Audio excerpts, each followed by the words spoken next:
ฮัลโหลสบายดีทุกคนมื้อนี้แม่บ้านสิพาพี่น้องมาเฮ็ดสาเทาหรือว่าซุปเทาหรือว่าอ้อเทาก็แล้วแต่ผู้จะเอิ้นวิธีเฮ็ดก็บ่ได้ยากได้ซาพี่น้องเอ้ยเทานี่ก็เอามาจากบ้านเฮามาแต่เมืองลาวพุ่นแหละเฮาไปเบิ่งวิธีปรุงกันเลยก่อนอื่นเฮาก็ต้องมีเทาแห้งพี่น้องเอ้ยอันนี้มันเทาเด้อบ่แม่นไข่เทาแห้งแม่ของแม่บ้านฝากมาให้แต่เมืองลาวค่อยก็จะเอาประมาณ1กำมือนึงนี่แหละกำหลายๆเติบ แล้วเขาจะมาแช่น้ำเย็นเด้อพวกเจ้าเอ๋ยบ่แม่นน้ำร้อนเด้อเขาต้องแช่น้ำเย็นเท่านี้ก็ล้างสะอาดเรียบร้อยมาแต่บ้านเฮาว่าซั่นซะเพราะแม่บ้านบอกให้แม่ว่าเฮ็ดสะอาดเด้อมาพี่มันยากมันจะบ่มีหวีงมีอีหยังที่ว่าคืออยู่บ้านเฮาเนาะเขา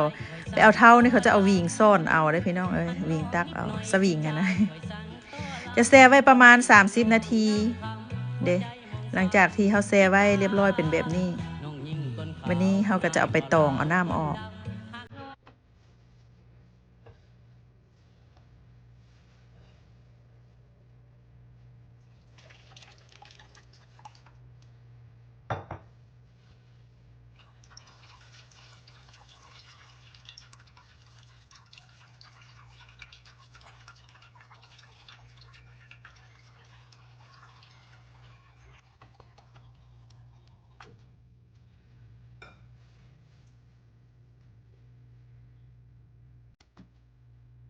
อันนี้จะเป็นเครื่องปรุงของสาเทาหรือว่าลาบเทาสุกเทาแล้วแต่ผู้จะเอิ้นก็จะมีหมักงา มีข่ามีหมักเพชรมีกระเทียมมีหอมหมักเขือน้ำปลาแดกแป้งนัวเกลือง่ายๆจะประมาณนี้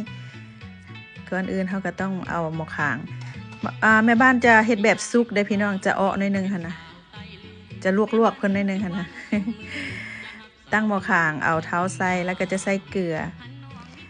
เฮาเฮ็ดซาเท้าหรือว่าซุปเท้านี่มันจะบ่มักเค็มปานใดก็พี่น้องเอ้ยใส่เกลือเบืองน้อยนึงแล้วก็ใส่เครื่องปรุงทั้งหมดหั่นละไปมีอันใดก็ใส่อันนั้น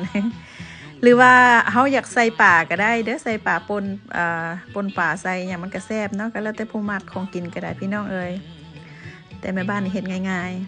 ๆแนะนำว่าผู้ใดที่ว่าอยู่ต่างประเทศเนาะก็คือกันกับแม่บ้านนี่นะให้พี่น้องให้เขาเจ้าฝากมาแต่เมืองลาวเขาตากแบบไข่แห้งหั่นล่ะพี่น้องเอ้ยจะประมาณนั้นเด้ใส่เครื่องปรุงทั้งหมดแล้วก็ซีมเบิงแม่นเผ็ดแม่นเกลือหอมนี่ก็จะมีผักแพรวแล้วก็หอมลาบหอมป้อมหอมบัวประมาณนี้คนให้เรียบร้อยแล้วก็สุกดีแล้วก็ป่งปิดไฟปิดหม้อ ง่ายๆแต่ทำห้องว่าแซ่บเท่านี้มันจะบ่ฝาดพี่น้องเด้ออกอายทวนจะประมาณนี้แล้วละเด้ซุปเทาหรือว่าสาเทาสูตรแม่บ้านสูตรง่ายๆง่ายอีหลีอร่อยเฮ็ดง่ายกินง่าย จะประมาณนี้พี่น้องเอ๋ยไปก่อนเด้อ